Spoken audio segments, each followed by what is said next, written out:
After I walked home from school, a random man inside said, "Why don't you get comfortable?" "Who are you?" I backed toward the door I'd just come through. "A friend." He stood up slowly and walked over to take my coat and backpack. He was tall with graying hair and wore a business suit that looked expensive. He hung my things in the closet, knowing exactly which hook I always used. Everything about him seemed wrong. We never had visitors on Tuesday afternoons, and Mom always told me if someone was coming over. She'd text me during lunch or leave a note on the kitchen counter. But today, there'd been nothing. "Where are my parents?" My voice came out smaller than I wanted. The man adjusted his tie before answering. He got really serious and stooped down to my level. "They'll be here soon. So you have no reason to panic. Just stay calm. I'll cook you some eggs." I didn't want eggs. I wanted my mom. But something about the way he said it made me follow him to the kitchen. Maybe it was the way he turned his back to me so confidently, like he knew I wouldn't run. He moved around like he knew where everything was. Found the pan in the right cabinet, even grabbed the spatula from the correct drawer. I sat at the table because I didn't know what else to do. My usual chair felt different, lower somehow. Or maybe I was just sinking into myself. That's when I noticed the red light. It was tiny and tucked into the corner where the wall met the ceiling. At first I thought it was a smoke detector, but it was too small. Then I realized it was a camera. The lens reflected the kitchen light like a tiny eye watching me. My eyes started scanning the room and I found more. One disguised as a clock above the microwave, another that looked like a phone charger plugged into the outlet by the toaster, a third hidden in the fake plant on the windowsill. They were everywhere. How long had they been there? Who was watching? Something was very wrong and every instinct screamed at me to run. But he was between me and the door. His body blocked the path to the hallway while he whisked the eggs. The kitchen window was painted shut. Mom had been meaning to fix it for months. "I think I want to play outside now." I pushed my chair back slowly. The chair legs scraped against the floor, making a sound that seemed to echo forever. The man turned from the stove where eggs were starting to sizzle. The smell of butter filled the air, but underneath was something else. Something chemical. "Trust me. We'll be playing outside very soon. Just hang tight." The way he said playing made my skin crawl. Each syllable stretched out wrong. I glanced at the back door, but he noticed and moved to block that exit too. Just a small shift of his weight, but suddenly the door seemed miles away. He was still smiling, but his body language had changed. His shoulders squared. His stance widened. He was making sure I couldn't leave. The eggs kept cooking, getting darker, starting to smoke. Then there was a knock on the door. 3 quick raps that I recognized as my mom's pattern. The same rhythm she'd used since I was little. Relief flooded through me and I jumped up to answer it. My chair fell backward with a crash. But the man moved faster than I expected. Faster than any adult should move to block a child trying to reach its mother. His hand covered my mouth before I could scream, and he pulled me back against him. His palm smelled like latex gloves. "Don't say a word about me being here." His voice was different now. Harder. Scarier. Not the fake kindness from before. I nodded quickly and he let me go. My legs shook as I walked to the door. Each step felt like walking through water. I wanted to run. Wanted to scream. But his eyes followed my every move. I turned the lock and opened the door to see my parents standing there looking normal. Looking safe. Looking tired from work. Mom hugged me first. "Hey, sweetie. How was school?" I hugged her back harder than usual, trying to communicate something was wrong without words. Dad ruffled my hair and they both came inside chatting about their day. Traffic on the highway. A problem with the printer at Mom's office. Somehow they didn't notice anything strange. We walked toward the kitchen and I tried to figure out how to warn them. Maybe I could write something. Maybe I could use some kind of code. But before I could do anything, the world exploded. The windows shattered inward in a shower of glass. The front door flew off its hinges. Men in black tactical gear poured through every entrance with guns raised. The noise was deafening. Commands being shouted. Boots thundering across our floor. "This is the FBI. Put your hands up." My knees hit the floor hard and my hands went up without thinking. Glass crunched under me and cut through my jeans.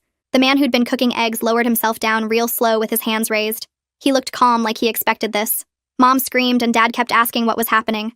The agents were everywhere with their guns pointed at us. One of them stepped forward and I could see the name Raider on his vest. He started pointing and giving orders to the other agents. 2 of them pulled Mom and Dad to the wall by the sink. Another agent pushed me toward the refrigerator away from everyone else. The man stayed by the back door with 2 agents watching him. They patted him down and he just stood there smiling a little bit. Mom kept crying and asking what they did wrong. Dad's face was red and confused. Victor Raider walked over to my parents and started reading them something about rights. The agents were putting on gloves and pulling out plastic bags. One of them climbed on a chair and started unscrewing the tiny camera from the corner. He dropped it in a bag and wrote something on it. Another agent unplugged the fake phone charger and bagged it too. They got the clock above the microwave and the one in the plant. Each time they found another camera, my stomach felt worse. How many times had these strangers watched me eat breakfast or do homework at this table? Victor Raider came over and knelt down next to me. His vest smelled like leather and gunpowder. He asked if I was hurt and I shook my head. He asked if the man touched me, and I shook my head again even though it wasn't true. The man's threat was still ringing in my ears. Victor asked if I knew who the man was, and I just stared at the floor. The man cleared his throat, and all the agents turned to look at him. He said his name was Jefferson Steele, and he was a family friend. He said he was just waiting for my parents to come home from work. He looked right at me and said I could confirm that we knew each other. Everyone stared at me, waiting for an answer. My throat felt like it was closing up. Jefferson's eyes had that same warning look from before. I couldn't make any words come out. Victor watched me for a long moment, then stood up and walked away. About an hour later, a woman showed up with a badge and clipboard.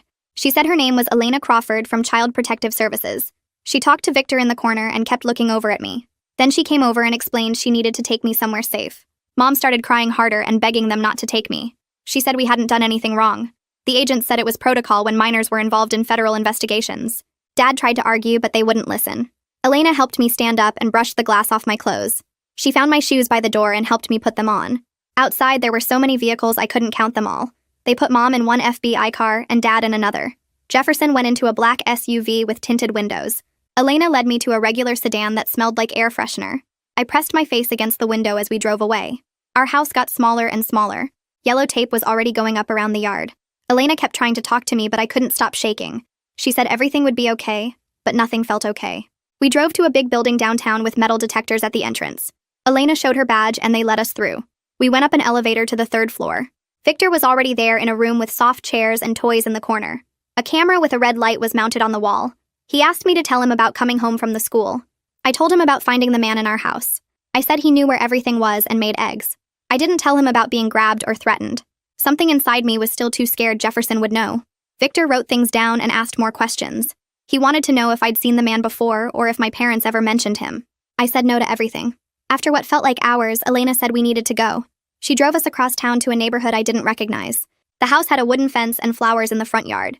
Elena knocked and a woman answered with a big golden retriever jumping around her legs. The woman said her name was Natalie Bishop and she'd been expecting us. The house smelled like vanilla candles and something baking. Natalie showed me a bedroom with purple walls and a bookshelf full of young adult novels. She said this would be my room for now. The dog kept trying to lick my hands. Natalie made spaghetti for dinner, but I couldn't eat. My stomach hurt too much. I went to bed early but stayed awake all night. Every time I closed my eyes, I thought about those cameras. How long had people been watching me get dressed for school? How many strangers saw me singing in the shower or talking to myself? The next morning, Victor came back with a folder full of papers. He showed me a list of everything they found at our house. 12 cameras total plus recording equipment in the basement. There were hard drives with months of footage. He said they'd been investigating a surveillance operation for a while.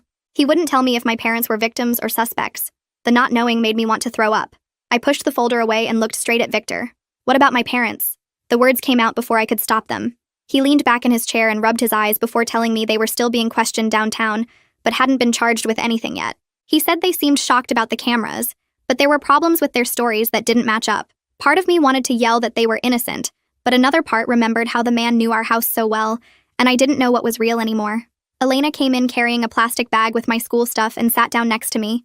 She explained that I'd be staying with Natalie for a few days while they figured out if our house was safe, and she handed me a card with her phone number written in blue pen. She promised to check on me every day and said I could call anytime, even at 3 in the morning if I needed to talk. The whole system felt huge and confusing, but at least someone was finally telling me what would happen next. Natalie's TV was on when we got back, and the local news was showing our house from a helicopter view with FBI agents carrying boxes out the front door. The reporter kept saying words like surveillance operation and federal investigation, while the camera zoomed in on the yellow tape around our yard. My phone started buzzing with texts from kids at the school asking if my parents were spies or criminals, or if we were in witness protection now. I turned it off and pulled my knees up to my chest on Natalie's couch, wishing I could just vanish into the cushions. Elena helped me check my social media on her laptop, and my accounts were going crazy with friend requests from random people and messages from strangers who'd seen the news. Some called my parents heroes fighting government spying, while others said they were sick criminals who sold videos of their own kid, and none of these people knew anything about our real life. Elena showed me how to make everything private and suggested I stay offline for a while, which seemed smart since reading those messages made me feel worse. 3 days later, the phone rang, and Elena said it was Mom calling through the official system. Her voice sounded small and shaky as she told me to be good for Natalie and do my homework. But then she said something weird about looking for her recipe card when I got my backpack back. She kept mentioning chocolate chip cookies, which was strange because we never baked together, and then the call cut off at exactly 15 minutes before I could ask what she meant. That night, I couldn't sleep again. But this time the fear was mixing with anger that burned in my chest. I was tired of being scared and confused and pushed around by adults who wouldn't tell me the truth. I decided to stop just letting things happen to me and start paying attention to everything around me to figure out what was really going on. Victor came by the next morning with a typed version of my interview from that first day, and reading it felt wrong because they'd changed my words into official language. Where I'd said the man was super creepy, they wrote he exhibited concerning behavior, and my description of being scared became expressed fear response to subject's presence, which made me realize how my real feelings got twisted through their system. He said we needed to go back to the house so I could pack clothes and get my school things. Elena drove us there with 2 other agents following in another car, and when we pulled up, the yellow tape was still everywhere. Walking through the front door felt like entering someone else's house even though everything looked the same except for the holes in the walls where they'd pulled out the cameras. My room still had my posters and stuffed animals, but knowing strangers had watched me in there for months made my skin feel like bugs were crawling on it. I grabbed clothes without really looking at them and shoved them in a duffel bag while the agents stood in the doorway watching. In the kitchen, I found my backpack right where the man had hung it up, and I dumped everything out on the table to sort through it. My math folder fell open, and Mom's recipe card for chocolate chip cookies slipped out, which was weird because I'd never seen it before. The front had a normal recipe, but the back was covered in numbers that didn't look like measurements or ingredients. I slipped it in my pocket without showing anyone, remembering how Mom had stressed it on the phone call. Back at the FBI office, Victor mentioned they'd found emails on Mom's work computer that connected her county office to a contractor who installed security systems in government buildings. The dates matched up with when we started having those cameras, and he showed me printouts with highlighted sections about additional installations and residential testing that made my chest feel tight. Mom might have known something was happening in our house, and the betrayal mixed with confusion made it hard to breathe. Victor leaned forward in his chair and asked if I'd noticed the cameras before the raid happened. His pen was ready to write down whatever I said, but something made me hold back. I kept my answer simple and didn't mention seeing them that afternoon when Jefferson was there. He watched my face for a few seconds like he knew I wasn't telling him everything, but then moved on to his next question. The next morning, Elena drove me to the school to meet with Sophia Perez, who worked as the counselor there. Sophia's office had posters about feelings and a bowl of candy on her desk that she pushed toward me. She explained that kids were already talking about what happened at my house, and some of the rumors were getting pretty wild. One group thought my parents were running a spy ring, and another said they were selling videos of me online, which made me feel sick. Sophia showed me a card I could give teachers if I needed to leave class, and we practiced what I'd say if kids asked questions. She also gave me her cell number and said I could text her anytime during school hours if things got too hard. That night, I was doing homework at Natalie's kitchen table when the house phone rang. Natalie answered it, but nobody said anything, so she hung up. 5 minutes later, it rang again, and this time there was a message on the machine. A man's voice came through the speaker making jokes about eggs being overcooked and how we'd have to play outside another time. My whole body went cold because I knew that voice. It was Jefferson, and he was letting me know he could find me. The room started spinning, and I couldn't get enough air into my lungs. Natalie grabbed a paper bag from under the sink and held it over my mouth, telling me to breathe slowly. My hands were shaking so bad I couldn't hold the bag myself. She rubbed my back and kept saying everything would be okay. But we both knew it wasn't true. After I calmed down enough to talk, I told her who the voice belonged to, and she called Elena right away. Elena came over within 20 minutes and listened to the message with a serious look on her face. She called Victor on her phone and put it on speaker so we could all hear.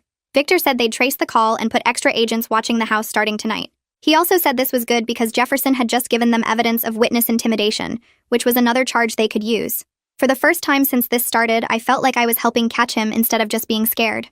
Elena stayed with us that night, sleeping on the couch and checking the locks every hour. The next day, Elena showed me something on her laptop that made my stomach drop. A news website had posted photos from a tech conference 6 months ago. There was Jefferson in his gray hair and expensive suit standing with 3 other men in front of a banner.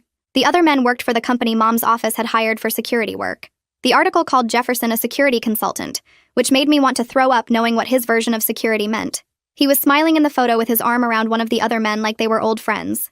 3 days later, Elena picked me up early from Natalie's to go to the courthouse. She explained my parents would appear on a TV screen from jail for something called an arraignment. We sat in a small room with wood panels on the walls and a big screen at the front. The judge came in wearing black robes and sat at a high desk. Then the screen turned on and I saw my parents in orange jumpsuits standing in a gray room. Mom looked tiny and her hair was flat against her head. Dad kept rubbing his face with his hands over and over. The judge read a long list of charges including conspiracy and failing to protect a minor. When he got to the bail amounts, the numbers were so big they didn't seem real. Mom started crying when she heard them and Dad just stared at the floor. The whole thing lasted maybe 15 minutes before the screen went black. Elena walked me to her car and explained what would happen next. My parents couldn't call or write to me directly anymore except through special supervised calls. There would be hearings to figure out who would take care of me permanently. The legal words were confusing, but I understood the main part. My family was broken and might never be fixed again. Part of me felt relief that I wouldn't have to go back to that house with all its cameras. But another part felt like someone had ripped something important out of my chest. 2 days after that, Victor asked me to come to his office to hear something. He had a recording device on his desk and pressed play. Dad's voice came through talking fast and desperate. He kept saying he thought they were just testing home security stuff for extra money. He swore he never knew about cameras in bedrooms or bathrooms. His voice cracked when he said he'd never put me in danger on purpose. Victor watched my face while the recording played. I wanted to believe Dad was telling the truth, but trust felt impossible after everything. The next supervised call with Mom was scheduled for that Friday. Her public defender had told her not to talk about the cameras or the contract or anything about the case. This made me mad because I needed answers, not more secrets. The 15 minutes went by with her asking about homework and if I was eating enough. She talked about the weather where she was like we were strangers making small talk. When the call ended, I felt worse than before. The next morning, I asked Victor straight out why Jefferson wasn't in jail yet. He explained they needed solid proof he put the cameras in illegally, instead of being hired by my parents to do it. The system had all these careful rules about evidence and burden of proof that protected bad people. Victor promised they were building a strong case, but his promises felt empty. Adults had been promising me things my whole life, and look where that got me. 3 days later, Natalie called me downstairs holding an envelope with my name written on it in block letters. The paper felt thick and expensive when she handed it to me. Inside was a single sheet with typed words about how eggs can get overcooked if you're not careful, and some recipes need to stay family secrets. My hands started shaking because I knew exactly who sent this. Elena grabbed the letter with a tissue and dropped it into a plastic bag while calling Victor. She kept asking if I was okay, but instead of feeling scared, I felt something else building in my chest. This man thought he could still control me from wherever he was hiding. That night, Elena packed my stuff and drove us to a hotel downtown, while the FBI figured out how Jefferson found Natalie's address. We got a room on the 3rd floor with 2 beds and a view of the parking lot. Elena ordered pizza and put on some comedy movie, but I kept getting up to check the door locks. I counted 5 times before she noticed and made me sit back down. After she fell asleep, I searched behind the TV and under the lamps for cameras, even though I knew I was being paranoid. The next morning, Victor came to the hotel with a thick folder of papers. He spread them across the little desk, showing me public records from Mom's office. Her department had approved something called a no-bid contract extension to Jefferson's security company worth $400,000. The dates matched exactly when she started working late all the time and coming home stressed. My chest got tight seeing the proof in black and white. Mom had signed papers that gave him access to everything. Victor pointed to the contract numbers at the bottom of each page and asked if they looked familiar. I stared at them for a long time before grabbing my backpack and pulling out Mom's recipe card. The numbers she'd written on the back weren't measurements at all. They matched the purchase order codes perfectly. She'd been trying to tell me about the contract without actually saying it. Victor's whole expression changed when I showed him the connection. Elena brought my old tablet from home the next day, and I spent hours trying different combinations of those purchase order numbers as passwords. Nothing worked at first. I tried them forward and backward and mixed up. My fingers got sore from typing, but I kept going because doing something felt better than just waiting. On my 20th try using the numbers plus Mom's birthday, the screen finally unlocked. That's when everything I'd been holding back crashed into me all at once. Jefferson knew which hook I used for my coat and which chair was mine because he'd been watching us for months through those cameras. He knew our routines and habits and private moments. The violation made me want to throw up. I found Victor's number and called him right then. The words came out fast as I told him everything about that day. How Jefferson grabbed me when I tried to answer the door. How his hand covered my mouth. How he threatened me to stay quiet. Victor's voice got hard, and he said he'd be there in 20 minutes. The second FBI interview happened in a bigger room with better recording equipment. A female agent sat across from me taking notes while I described every detail. How Jefferson's palms smelled like latex gloves. How he moved faster than any adult should to stop a kid. How he held me against him and whispered threats. The agent's pen moved fast across her notepad, and her jaw got tight when I described him restraining me. She promised my testimony would make a real difference in the case. Speaking it all out loud made me feel lighter somehow. 2 days later, Victor showed me parts of a surveillance warrant with certain sections highlighted. The legal language was confusing, but I understood the important part. Someone besides my parents had authorized the camera installation using forged signatures.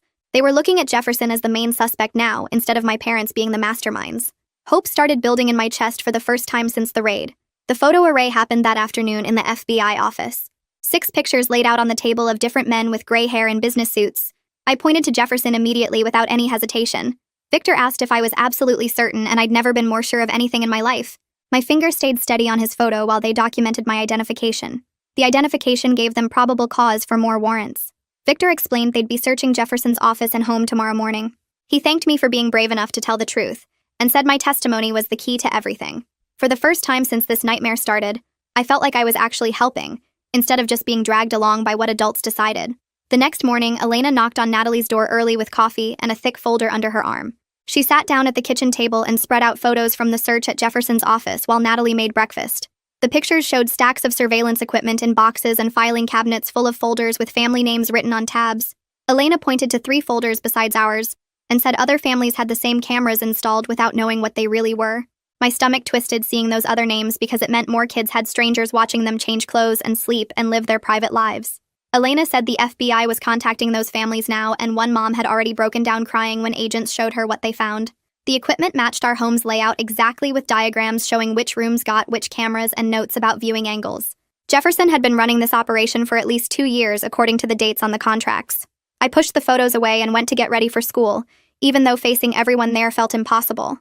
Natalie drove me in her old Honda and walked me to the office where Sophia was waiting with her warm smile and hot chocolate. The hallways were full of kids staring and whispering, but I kept my head down and made it to first period math.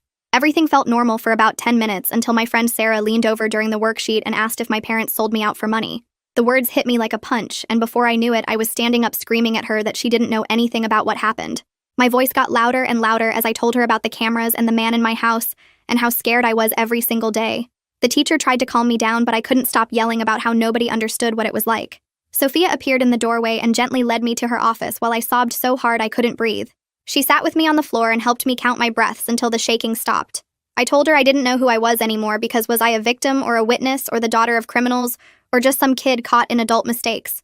Sophia said I was all of those things and none of them at the same time because I got to decide who I wanted to be. We sat there for an hour while she let me cry and rage and finally just feel empty. Victor called that afternoon and asked if he could stop by Natalie's house with some new information. He showed up with a laptop and pulled up text messages between my parents from 3 weeks before the raid. Mom had written to Dad about being scared of the extra installations Jefferson wanted to add without her approval. She tried to back out of the whole thing, but Jefferson sent her screenshots of the contract saying it was binding, and if she tried to break it, he'd make sure she lost her job. Dad had texted back that they should go to the police, but Mom said Jefferson had connections everywhere and nobody would believe them over him. The messages kept going with Mom getting more desperate and Dad trying to find solutions but nothing working. Victor said this context didn't erase what they did, but it helped explain how things got so bad. The supervised call with Mom was scheduled for that evening, and Elena helped me prepare by suggesting I write down my questions first. I made a list starting with why she let this happen, and ending with whether she ever really loved me or just saw me as something to trade for money. When the call connected, Mom's face was puffy from crying and she looked older than I remembered. I asked her straight out why she let Jefferson put cameras in our house and watch me. She broke down sobbing and said she was so sorry and that she made terrible choices trying to protect her job and keep our family stable. She said Jefferson started small with just security assessments, but kept pushing for more access, and by the time she realized what was happening, it was too late to get out. She swore she never knew about the cameras in private spaces, and thought it was just doorways and common areas for safety. Her voice cracked when she said she failed as a mother, and understood if I never forgave her. It was the first honest conversation we'd had since this started, and I felt something crack inside my anger. Elena suggested I keep writing questions before each call to help me stay focused and get the answers I needed to move forward. The structure made me feel more in control of conversations that had been nothing but chaos and confusion. 2 days later, Natalie came home from work with her face white and her hands shaking. Someone had left a flyer on her car about home security services with handwritten notes about keeping children safe from predators. The forensics team came and lifted fingerprints from the paper, while Victor promised they'd increase patrols around the house. Jefferson had posted bail that morning, and this was his way of letting us know he was out. Instead of making me scared, it made me angry because he was still trying to intimidate us, even with all the evidence against him. Charles McNamara, the prosecutor, came to meet with me and Elena the next day at the FBI office. He explained that my parents were cooperating fully with the investigation and would likely get plea deals with probation instead of jail time if they testified against Jefferson. He showed me charts about how the justice system worked and said it could be slow, but it was thorough. Understanding the process helped calm my anxiety about not knowing what would happen next. Victor brought in a victim advocate named Anne who would help prep me for grand jury testimony. We spent hours in a conference room practicing how to tell my story clearly and stick to just the facts. Anne taught me to take deep breaths between answers and ask for breaks if I needed them. We went over the timeline again and again until I could say it without crying or getting confused. The preparation made me feel ready instead of vulnerable for what was coming. That night, I couldn't sleep and kept thinking about the tablet Elena had brought from our house. I tried more password combinations using dates and numbers from Mom's recipe card, but nothing worked. Then I remembered the first camera installation date from the evidence photos and typed those numbers in. The screen unlocked and showed a home screen with only a few apps, including a video folder. My hands shook as I opened it and found dozens of files with dates as names. I clicked on the oldest one and saw Jefferson in our living room installing something behind a picture frame while checking a distinctive silver watch with a blue face. The video was clear enough to see his face and the watch details perfectly. I saved the file to the cloud and called Victor immediately, even though it was past midnight. He answered on the second ring and told me to send him everything right away. The FBI tech team worked through the night matching the watch in the video to photos of Jefferson at public events and conferences. They found 12 photos over 6 months where he wore that exact watch with its unique blue face and silver band. Combined with my testimony about him being in our house and the office evidence, Victor said they had enough for serious federal charges that would put him away for years. 3 weeks later, the grand jury subpoena showed up at Natalie's house in a thick envelope that made my hands shake when I opened it. Elena came over that afternoon to help me understand all the legal language and what would happen next. Victor met us at the FBI office the next day for more preparation, and we went through my testimony one more time in the conference room. He showed me a diagram of the grand jury room so I'd know where everyone would be sitting and where to look when I talked. Elena promised she'd be waiting right outside the door even though she couldn't come in with me. The morning of my testimony, I threw up twice before breakfast, and Natalie held my hair back without saying anything about how gross it was. We drove to the courthouse in Victor's car because he wanted to make sure we got there safely. Walking through the metal detectors, I saw Jefferson standing by the elevators with his lawyer and 2 other men in suits. He looked right at me with that same cold stare from my kitchen, but this time I didn't look away. Victor and Elena stood on either side of me, and I stared back at him until his lawyer pulled him toward a different hallway. The grand jury room was bigger than I expected, with 23 people sitting in rows like a small theater. The prosecutor asked me to raise my right hand and swear to tell the truth, which I did, even though my voice cracked. I sat in the witness chair and looked at all those faces watching me. The prosecutor started with easy questions about my name and age and where I went to the school. Then he asked me to describe what happened when I came home that Tuesday afternoon. I told them everything just like we practiced, keeping my sentences short and clear. I described finding Jefferson in my house and how he knew where everything was. I told them about seeing the cameras and feeling trapped in my kitchen. When I got to the part where he grabbed me and covered my mouth, several jury members leaned forward in their seats. I kept my voice steady even though my hands were shaking under the table where they couldn't see. The prosecutor asked if the man who grabbed me was in the courthouse today, and I said yes. He asked if I'd seen him, and I said yes in the hallway by the elevators. One jury member asked why I didn't scream for help when my parents came home. I explained how Jefferson threatened me and how scared I was that he'd hurt us if I said anything. Another asked if I was sure about the dates and times, and I said yes because I'd written everything down with Victor's help. The prosecutor showed them the video I'd found on the tablet with Jefferson installing cameras. They played it on a big screen and everyone could see his face clearly. While I was answering questions, Victor told me later that FBI agents were searching 3 other houses and 2 offices at the exact same time. They found the same kind of cameras in all of them and purchase orders with Mom's office codes. They arrested 2 other executives from Jefferson's company who were running the whole operation. The grand jury voted to indict all 3 of them while I was still in the building. Victor met me outside the room and told me they'd been charged with conspiracy, surveillance of minors, and witness intimidation. My parents got separate charges for child endangerment, but the prosecutor said they'd get plea deals for cooperating. Jefferson's bail got revoked because of the witness intimidation, and they took him straight to federal detention. Elena drove me back to Natalie's house, but we only made it 3 blocks before I started crying. So hard she had to pull over. Everything I'd been holding in for weeks came out all at once. She parked in a grocery store lot and held me while I sobbed and shook and couldn't catch my breath. She didn't try to make me feel better or tell me to calm down. She just kept saying it was okay to feel everything. 2 weeks later, Mom and Dad went to court for their plea hearings on different days. Mom went first and stood in front of the judge looking smaller than I'd ever seen her.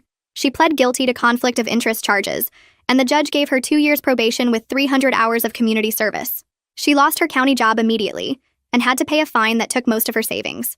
Dad's hearing was the next day, and he pled to negligent child endangerment. The judge gave him 18 months probation and parenting classes he had to complete before he could have unsupervised visits with me. Our first family therapy session happened a month after the pleas in a small office that smelled like vanilla candles. The therapist made us sit in a triangle so we could all see each other. I told them exactly how violated I felt knowing strangers watched me in my own room. I told them how betrayed I felt that they put money before my safety. Mom cried through the whole thing, and Dad kept rubbing his eyes. They didn't make excuses or try to explain why they did it. They just listened and said they were sorry over and over. I told them I needed complete honesty from now on about everything. No more secrets, even small ones. They both agreed and signed a paper the therapist wrote up about transparency. Elena helped us find a new apartment since we had to sell the house to pay legal fees. It was small with just 2 bedrooms and 1 bathroom, but it had regular locks and no smart devices anywhere. Mom got a job at a grocery store stocking shelves at night. Dad found work at a warehouse loading trucks. They made less money than before, but at least it was honest work. Sophia met with me at the school to figure out how to finish the year without failing. She set up a modified schedule where I could leave class if things got too hard and make up work at home. Most kids had already moved on to other dramas, but a few came up to me and said they thought it was cool that I stood up to Jefferson.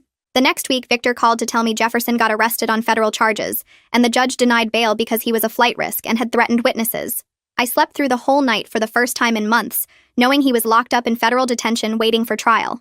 The county held a big press conference about reforming their whole contract system after our case exposed how easy it was to pressure employees into illegal stuff. Mom had to go testify at a special hearing about how the pressure worked and what Jefferson did to make her sign those papers. She sat at a long table with 5 county commissioners asking her questions for 3 hours while reporters took notes in the back rows. I watched from the hallway through the door window and saw her crying when she explained how Jefferson threatened her job if she didn't approve his cameras. The commissioners voted to change all their rules about contracts and started investigating the whole procurement office to find other problems. Mom said helping them understand what happened made her feel like maybe something good could come from our mess. 3 weeks later, we had to go back to our old house one last time to get furniture and photos before the bank took it to pay all the legal fees. Dad rented a truck, and we spent the whole day loading boxes and deciding what to keep.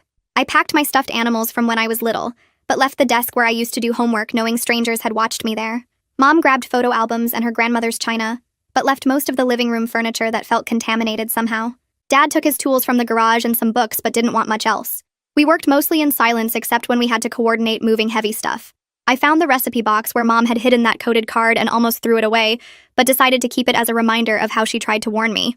The house looked empty and sad when we finished, and I didn't look back when we drove away. At the school the next month, my parents had to come for a meeting about my progress, and they sat on opposite sides of the conference table, which felt weird, but better than fake togetherness. Sophia explained my grades had improved since I started the modified schedule, and both my parents nodded and took notes separately. Mom asked about my anxiety levels, and Dad wanted to know if I needed tutoring for the classes I'd missed. They didn't argue or blame each other and stayed focused on what I needed to succeed. The principal said it was nice to see parents working together even in difficult circumstances. After everyone left, Sophia told me she was proud of how I was handling everything. That weekend, I started writing everything down in a journal Elena had given me with a lock on it. I wrote about finding Jefferson in our house and the cameras and the FBI raid and everything that happened after. I tried to stick to facts and my real feelings without being mean about my parents, even though part of me was still mad. Writing it all down helped me see the whole story clearly, instead of just scary pieces jumbling around in my head.